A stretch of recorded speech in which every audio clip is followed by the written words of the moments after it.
finding a solution for a problem in different ways. We shall now see how to perform a task by using different types of instructions in different ways.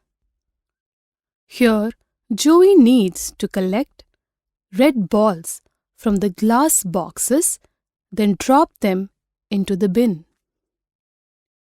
Can you guess the number of ways we can get Joey to collect and drop the red balls?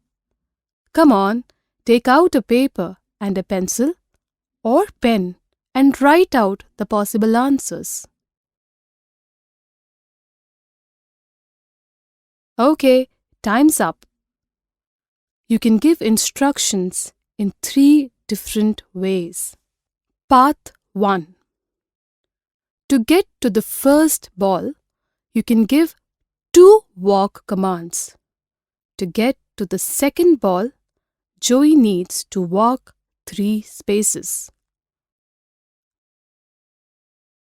Path 2. To get to the first ball, you can give a jump command.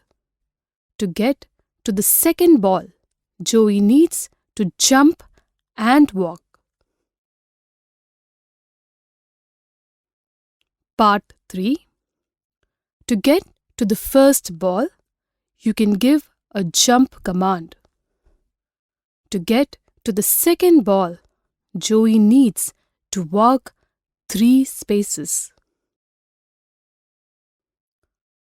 Let us now see how we can instruct Joey to perform the task of collecting the balls and throwing them into the bin. Path 1. Walk, walk, collect shape, drop shape in bin. Walk, walk, walk, collect shape, drop shape in bin. Path 2.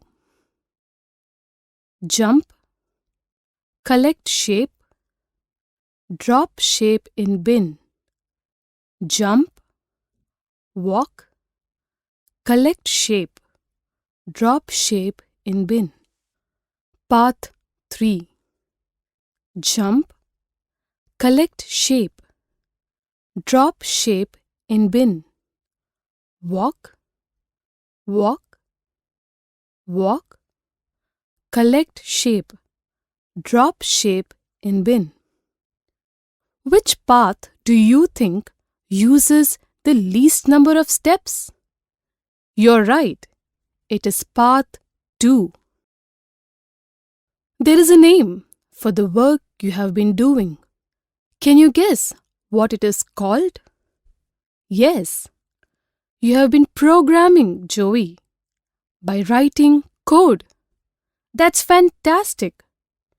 Keep on practicing the exercises given and become a good programmer. See you all in the next lesson. Have a good day.